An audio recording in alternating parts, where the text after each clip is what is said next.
Pensaron que era solo otra chica caminando sola por la noche, hasta que uno de ellos cruzó una línea que no sabían que ella había sido entrenada por Chuck Norris y no estaban preparados para lo que vendría después. Sofía Herrera caminaba por las calles de su barrio con el mismo ritmo de siempre, sus tenis gastados susurrando contra el pavimento agrietado como una oración familiar. Las luces amarillentas de los postes parpadeaban débilmente sobre Avenida Revolución, creando sombras largas que se estiraban y contraían como respiraciones lentas de la ciudad. El aire nocturno llevaba el aroma de tacos al pastor de un puesto, callejero ya cerrado, mezclado con el olor a gasolina y el humo distante de alguna parrillada dominguera que se extendía hasta el martes. Su bolsa de lona colgaba del hombro derecho, pesada con los guantes de sparring, las vendas sudadas y el uniforme doblado que aún olía al linimento del dojo. Acababa de terminar su clase vespertina en el gimnasio de artes marciales que se escondía detrás de una tintorería, un lugar sin pretensiones donde los espejos tenían manchas y los sacos de boxeo colgaban de cadenas oxidadas. Pero tenía a Chuck Norris, y eso era suficiente. Sofía no era solo una estudiante más. Era la estudiante, aquella a quien los demás observaban cuando intentaban un movimiento nuevo, aquella hacia quien Chuck asentía ocasionalmente cuando una técnica necesitaba demostración silenciosa. Nunca presumía. No necesitaba hacerlo. Su poder venía del silencio, de la precisión, de años de disciplina que habían convertido cada músculo en memoria. Cruzó la esquina donde la tienda de don Aurelio ya había bajado sus cortinas metálicas, sus pasos manteniéndose en el mismo compás que había perfeccionado durante 3 años de caminar esta ruta. 3 cuadras más y estaría en casa, donde su madre probablemente la esperaba con café recalentado y preguntas sobre su día que contestaría con sonrisas y asentimientos. El ronroneo suave de un motor detrás de ella rompió el ritmo habitual de la noche. No aceleró, no disminuyó, solo flotó como un pensamiento persistente que se negaba a desvanecerse. La patrulla se deslizaba a su lado como una sombra pesada, manteniendo el mismo paso lento que sus pies. Sofía no volteó, pero sintió el peso de las miradas atravesando las ventanillas tintadas del vehículo policial. Sus hombros se mantuvieron relajados, su respiración constante, pero algo en su columna vertebral se enderezó imperceptiblemente, como una antena sintonizándose a una frecuencia peligrosa. «Órale, mira qué tenemos aquí», murmuró una voz desde el interior del auto, lo suficientemente alta para que ella escuchara. «Una chiquita bonita caminando solita a estas horas». El motor ronroneó más bajo ahora, casi en ralentí. Sofía conocía ese sonido, esa forma calculada de ocupar espacio. Había sentido esa misma energía en el dojo cuando algunos estudiantes nuevos llegaban creyendo que sus músculos importaban más que su técnica.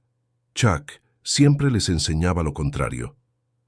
«¿Qué traes en esa bolsa, güerita?», gritó otra voz, más áspera, con la confianza tóxica de quien porta placa. ¿No será algo peligroso? Risas ahogadas se filtraron por las ventanillas apenas entreabiertas. Sofía siguió caminando, cada paso medido como un metrónomo. Su dedo pulgar acarició inconscientemente la correa de su bolsa, sintiendo el peso familiar de sus guantes, recordando las palabras de Chuck. «No camines como si estuvieras viendo tu espalda. Camina como si ya supieras quién está detrás de ti». La patrulla aceleró ligeramente. Luego frenó para volver a su ritmo de acecho. Los oficiales jugaban probando, midiendo su reacción como depredadores evaluando a su presa. Pero Sofía no era presa. Era algo que ellos aún no comprendían. «Oye, ¿no tienes novio que te cuide por las noches?». La voz se burlaba ahora, más confiada. «Una chica como tú no debería andar por aquí sola». El semáforo en la siguiente esquina parpadeaba en amarillo, proyectando luz intermitente sobre el pavimento húmedo. Sofía lo alcanzó y se detuvo, no porque el semáforo lo exigiera, sino porque había decidido que era hora de voltear. Sus ojos se encontraron con los 2 rostros tras el parabrisas por primera vez, sosteniendo sus miradas con una calma que ninguno de ellos esperaba, y en ese silencio cargado, algo en la noche cambió de frecuencia. Sofía reanudó su camino, pero los oficiales habían interpretado su pausa como invitación. La patrulla la siguió más de cerca ahora, como un tiburón, que había olido sangre en el agua. La calle se estrechaba hacia adelante, las luces más escasas, los escaparates cerrados creando túneles de sombra donde las miradas no llegaban. El sonido de una puerta abriéndose cortó el aire nocturno como una navaja. Pasos pesados, confiados, se acercaron por detrás. Sofía no aceleró su ritmo, pero cada fibra de su cuerpo se preparó, como una cuerda de guitarra tensándose antes de la nota perfecta. Sus años de entrenamiento habían convertido la alerta en instinto, la defensa en arte. «Oye, espérate un momento», dijo la voz más grave, ahora a apenas 2 metros de distancia. «No seas grosera, solo queremos platicar contigo». Sofía sintió su presencia acercándose, esa energía masculina agresiva que había aprendido a leer como el clima.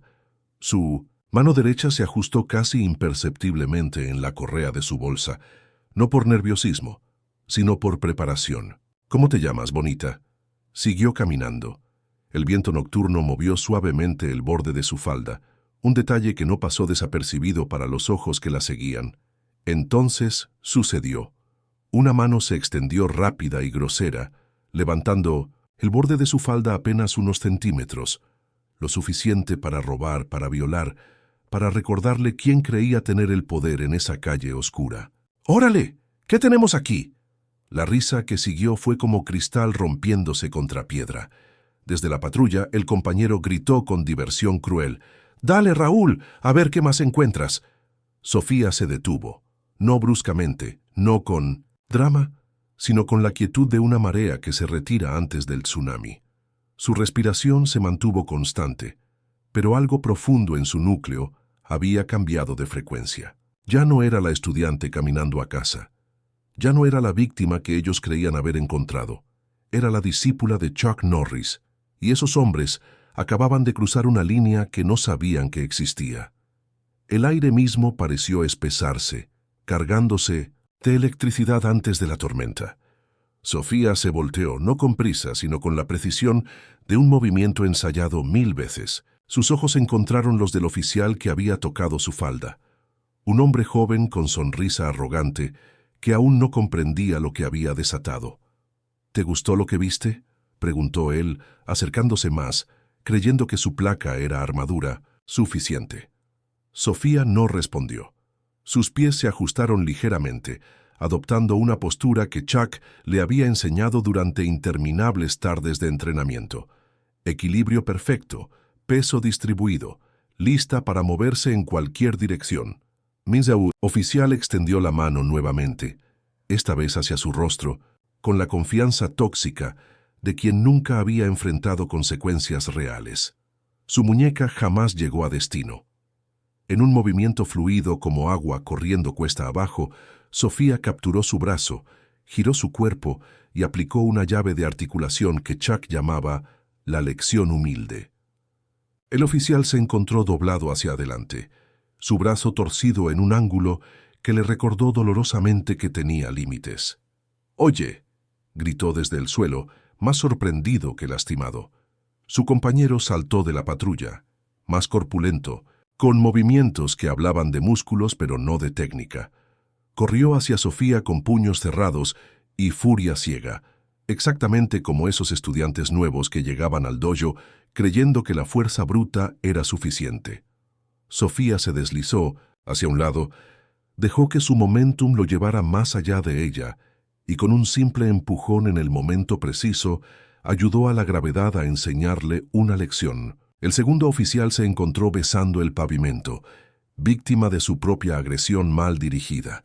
Ningún golpe furioso, ningún grito de guerra, solo técnica aplicada con la tranquilidad de quien había practicado estos movimientos hasta convertirlos en respiración. Sofía se enderezó, ajustó la correa de su bolsa y observó a ambos hombres en el suelo. No los había destruido, no los había humillado más allá de lo necesario. Simplemente les había mostrado que el poder real no venía de las placas o los uniformes. «La próxima vez», dijo con voz serena, Mantengan las manos donde deben estar. Se dio vuelta y comenzó a caminar, dejando tras de sí el sonido de respiraciones entrecortadas y egos fracturados. La noche había recuperado su silencio, pero algo había cambiado para siempre. El amanecer llegó filtrado a través de barrotes de acero, pintando líneas grises sobre el piso de concreto de la celda donde Sofía había pasado la noche.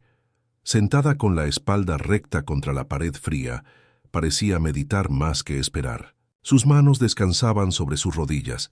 Su respiración mantenía el mismo ritmo constante que había aprendido en el dojo. A 3 cuadras de distancia, en la sala de prensa de la comandancia, el capitán Mendoza ajustaba su corbata frente a las cámaras. Su voz tenía el tono ensayado de quien había convertido las mentiras en rutina. La sospechosa, identificada como Sofía Herrera, agredió sin provocación a 2 oficiales que realizaban un patrullaje de rutina. Leyó desde sus notas, sin levantar la vista hacia los reporteros.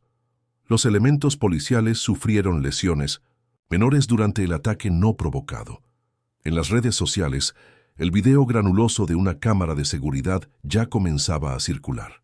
40 segundos de metraje sin audio, editado para mostrar solo el momento en que Sofía tomaba la muñeca del primer oficial. Sin contexto, sin la mano que levantó su falda, sin las risas burlonas, solo una joven de aspecto peligroso atacando a representantes del orden. Los comentarios se multiplicaban como virus. ¿Quién se cree que es esta chamaca? Los policías solo hacían su trabajo. Feminista loca atacando a la autoridad. Sofía había permanecido en silencio durante todo el proceso. No había gritado su inocencia, no había exigido abogados, no había llorado indignación. Cuando el oficial de guardia le preguntó si tenía algo que declarar, simplemente respondió: «Cuando sea el momento correcto». Su bolsa de entrenamiento había sido confiscada como evidencia potencial de armas ocultas. Los guantes, las vendas, el uniforme que olía a disciplina y sudor honesto, todo reducido a números de caso en bolsas de plástico transparente. En 1200, su celda, Sofía cerró los ojos y recordó las palabras de Chuck. La verdad no necesita gritos para ser escuchada, solo necesita el momento preciso para revelarse. El sistema había comenzado su teatro, pintándola como agresora, como amenaza, como todo lo que no era. Pero Sofía conocía algo que ellos ignoraban. Había otras cámaras en esa calle, otros ojos que habían visto la verdad completa. Y Chuck Norris nunca había sido hombre de quedarse callado ante la injusticia. El dojo estaba en silencio, pero no era el silencio de la paz, sino el de la tormenta gestándose. Chuck Norris se sentó frente a su computadora, sus dedos navegando con precisión militar a través de los archivos de seguridad. La cámara montada discretamente sobre la entrada del gimnasio había capturado todo. El ángulo perfecto, el audio, claro, la verdad sin editar. Presionó play por 5ª vez esa mañana. Vio a Sofía caminar con esa gracia que él había ayudado a pulir. Vio la patrulla acechándola como depredador. Escuchó las risas y los comentarios que nunca aparecerían en el reporte oficial.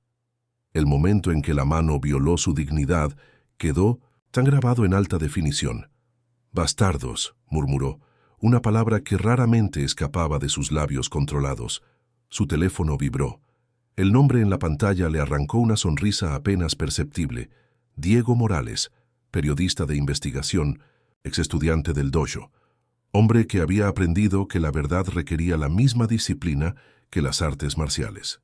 «Chuck», la voz de Diego sonaba tensa. «Vi las noticias. Algo no cuadra con esa historia». «Nunca cuadra cuando la escriben los culpables», respondió Chuck, detiendo el video en el frame exacto donde la mano del oficial alcanzaba la falda de Sofía. «¿Tienes tiempo para venir al dojo?» «Voy para allá». 30 minutos después, Diego se encontraba sentado junto a Chuck, viendo la grabación completa. Su rostro se endureció progresivamente, conforme la verdad se desarrollaba ante sus ojos. Había cubierto casos de corrupción policial durante años, pero esto tenía un matiz particularmente repugnante. «Esto los destruye», dijo Diego, sacando su grabadora. Con esta evidencia, no solo caen los 2 oficiales, todo el encubrimiento se viene abajo. Chuck copió el archivo en una memoria USB, sus movimientos deliberados, como cuando enseñaba una técnica complicada. Sofía no pidió ser mártir, pero tampoco pidió que la convirtieran en villana. ¿Qué necesitas de mí? Que la verdad llegue donde debe llegar, sin sensacionalismo, sin convertirla en espectáculo. Chuck le entregó la USB. Solo la verdad, limpia y completa. Diego guardó la memoria en su chaqueta, junto al corazón. Sofía sabe que tienes esto. Lo sabrá cuando esté lista para decidir qué hacer con ello. Afuera, el viento movía las hojas secas contra las ventanas, como susurros de justicia preparándose para hablar. En la comandancia, el aire se había espesado como antes de una tormenta. Los pasillos que normalmente resonaban con conversaciones despreocupadas, ahora cargaban un peso distinto. El tipo de silencio que llega cuando las versiones oficiales comienzan a agrietarse. La sargento Patricia Vega llevaba 23 años, en la fuerza, tiempo suficiente para reconocer cuando algo apestaba. Se detuvo frente al escritorio del oficial Ramírez, quien tecleaba nerviosamente su reporte del turno nocturno. ¿Tú estuviste en el sector 7 anoche?, preguntó, manteniendo su voz casual. Ramírez no levantó la vista de su pantalla. Sí, patrullaje rutinario, todo tranquilo. ¿Viste la unidad de Raúl y González? Esta vez sí levantó la vista, demasiado rápido. ¿Por qué preguntas? Patricia se encogió de hombros y siguió caminando. Pero su instinto de detective había detectado la mentira como un sabueso oliendo sangre. En las redes sociales, los primeros comentarios de duda comenzaban a filtrarse entre la indignación oficial. Un usuario anónimo había publicado: «Conozco esa calle. Hay cámaras en la tienda de don Aurelio. ¿Por qué no muestran ese video?». María Elena, vecina del barrio donde había ocurrido el incidente, compartía el post con un comentario que se volvería viral. «Esa niña viene caminando por aquí desde hace años. Siempre sola, siempre tranquila. Algo no me cuadra». En la cafetería de oficiales las conversaciones susurradas se multiplicaban como grietas en una presa. El oficial Herrera murmuró a su compañero: «Raúl llegó esta mañana con rasguños en las manos. Dice que se cayó de la patrulla. ¿Te has fijado que González no puede mover bien el brazo izquierdo? Esa chamaca les partió la madre, ¿verdad?». El silencio que siguió fue elocuente. En su oficina, el capitán Mendoza revisaba obsesivamente los reportes, buscando inconsistencias que pudieran explotar en su cara. Su teléfono había sonado 3 veces esa mañana. Llamadas de supervisores, preguntando por detalles adicionales del incidente. La historia que habían construido tan cuidadosamente comenzaba a mostrar fisuras. Y en una estructura de mentiras, una grieta pequeña podía convertirse en colapso total. Afuera, en las calles donde todo había comenzado, la verdad esperaba su momento como una marea que no puede ser contenida para siempre.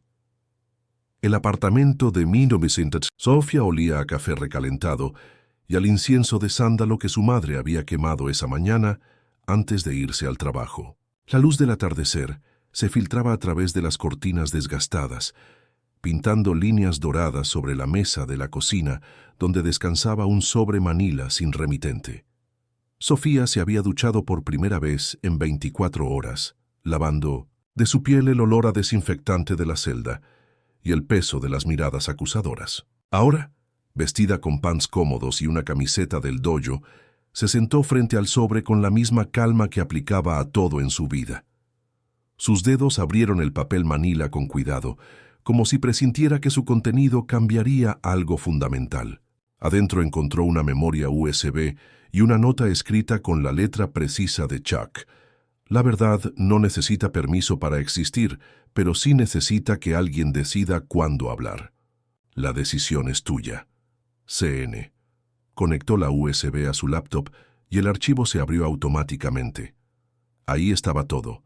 El video completo, sin editar, desde el momento en que la patrulla comenzó a seguirla hasta el instante en que caminó alejándose de los oficiales en el suelo, la mano levantando su falda, las risas crueles, su respuesta medida y precisa, la verdad en alta definición.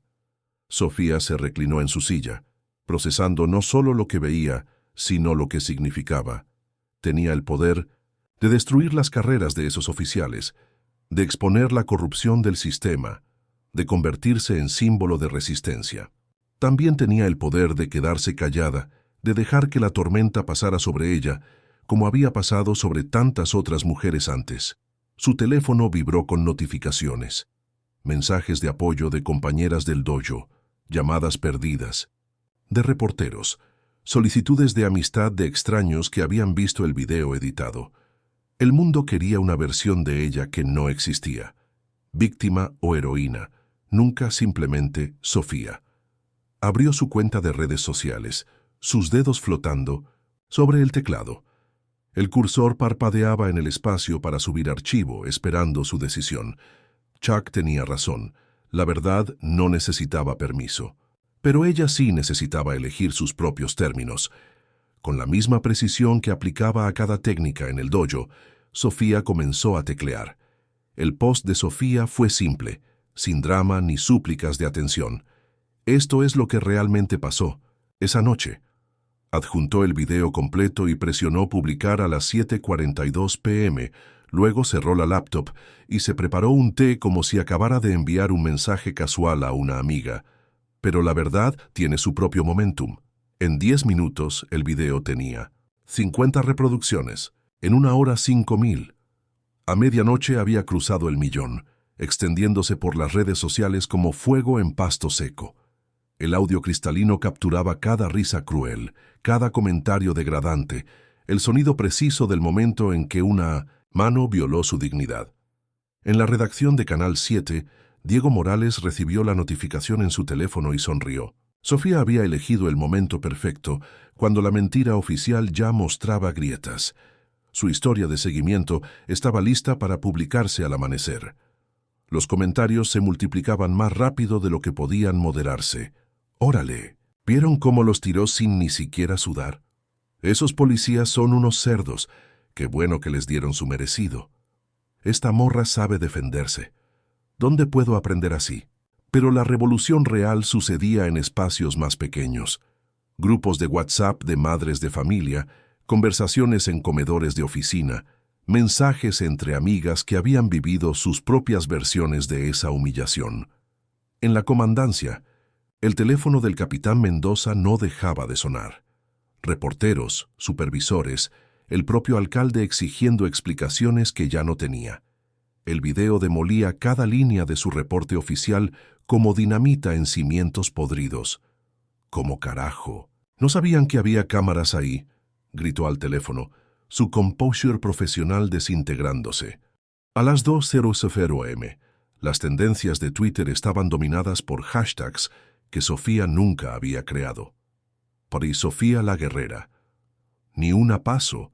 Aprender de Chuck. Su nombre se había convertido en símbolo sin que ella lo pidiera.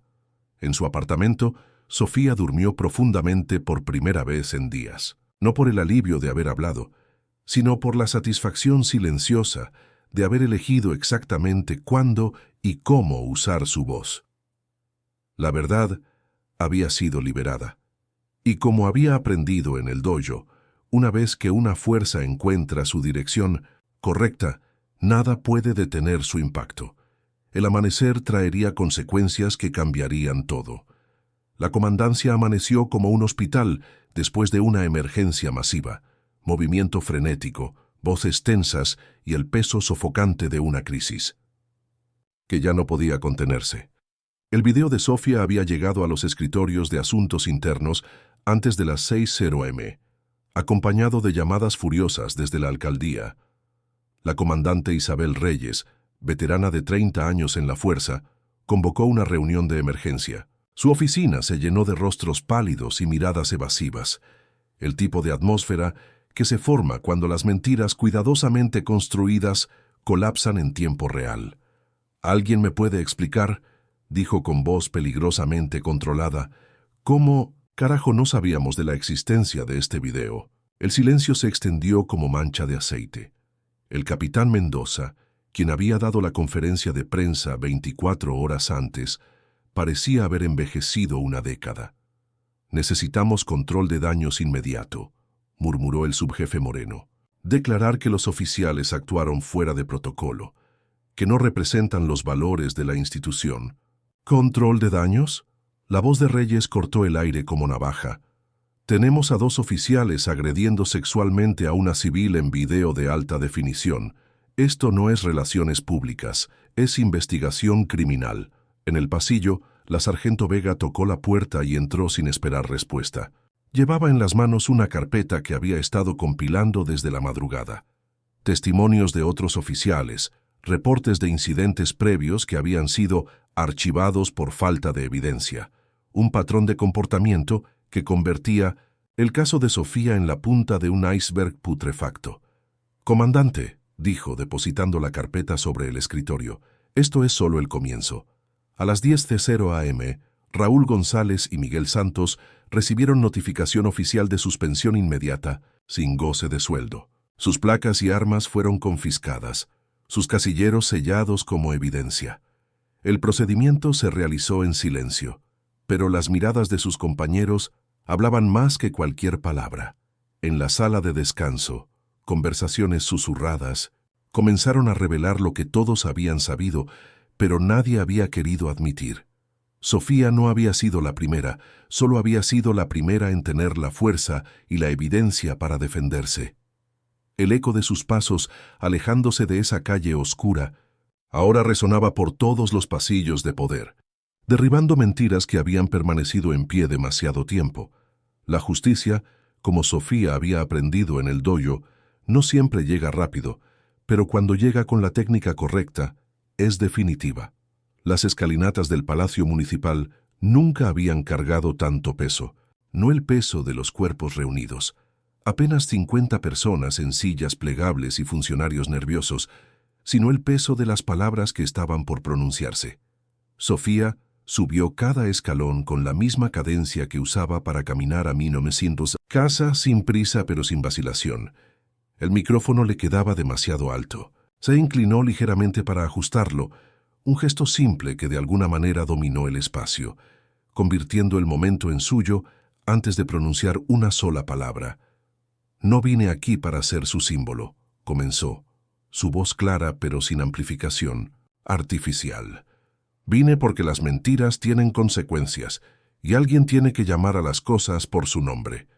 El alcalde, sentado detrás de ella con otros funcionarios, cambió de posición en su silla. Habían esperado disculpas mutuas, promesas de sanar como comunidad, el tipo de teatro político que convierte la injusticia en oportunidad de fotografía. Cuando tenía 15 años, continuó Sofía, un instructor me dijo que la verdadera fuerza no viene de ganar peleas, sino de elegir cuáles vale la pena pelear. Esa noche esos hombres eligieron por mí. Una mujer en la tercera fila asintió, reconociendo algo en esas palabras que iba más allá del caso específico. No necesito que el mundo me llame heroína. No necesito que me pidan disculpas públicas. Sofía hizo una pausa, sus ojos recorriendo la pequeña multitud. Solo necesito que la próxima mujer que camine sola por esa calle sepa que alguien se paró firme cuando fue necesario. Chuck Norris permanecía al fondo, bajo la sombra de un árbol, observando con la satisfacción silenciosa de quien ve a un estudiante aplicar perfectamente una lección que va más allá de las técnicas físicas. Mi historia no está disponible para ser usada como bandera política o campaña de relaciones públicas, declaró Sofía, su voz adquiriendo el filo que había aprendido a usar en momentos decisivos. Es mi historia, y ya la conté completa. Se alejó del micrófono sin dramática, sin esperar aplauso, caminando hacia las escaleras con la misma dignidad con que había subido. Los reporteros gritaron preguntas que siguieron cayendo en el vacío. Sofía había hablado, había puesto límites y había demostrado que el poder real venía de decidir cuándo usar la voz y cuándo guardar silencio. El resto era ruido. 3 meses después, Sofía caminaba por la misma avenida Revolución donde todo había comenzado. Sus pasos mantenían el mismo ritmo, su bolsa de lona colgaba del mismo hombro, pero algo en el aire había cambiado. No era miedo lo que se había desvanecido, nunca había sido miedo, sino una tensión que la ciudad misma había estado cargando sin darse cuenta. La tienda de don Aurelio ahora tenía una nueva cámara de seguridad, más visible que la anterior. Cuando Sofía pasó frente al aparador, el anciano le hizo un gesto de saludo desde adentro, el tipo de reconocimiento silencioso que no necesita palabras. En el dojo, la clase de autodefensa femenina había crecido de 5 estudiantes a 20. Mujeres de todas las edades llegaban con la misma determinación quieta que Sofía había mostrado siempre, pero ahora con un propósito adicional. Querían aprender no solo a defenderse, sino a caminar por el mundo con la confianza que habían visto en ese video. La técnica empieza en la mente, les explicaba Sofía a las nuevas estudiantes, repitiendo las palabras que Chuck le había enseñado años atrás. Antes de mover las manos, tienes que decidir quién eres en ese momento. Chuck observaba desde su lugar habitual contra la pared, sus brazos cruzados con esa expresión de orgullo contenido que reservaba para los logros realmente importantes. Sofía ya no era solo su estudiante más destacada, se había convertido en instructora por derecho propio. Una niña de 14 años levantó tímidamente la mano. «Maestra Sofía, ¿usted tenía miedo esa noche?» Sofía se detuvo, considerando la pregunta con la seriedad que merecía. «No tenía miedo de ellos», respondió. «Finalmente. Tenía miedo de no estar a la altura de todo lo que había aprendido aquí».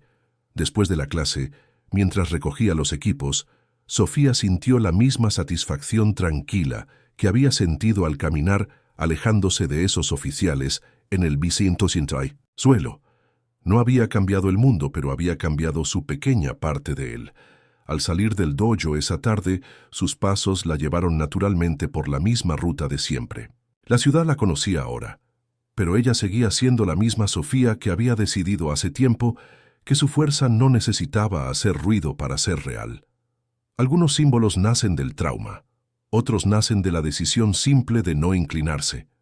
Sofía siguió caminando.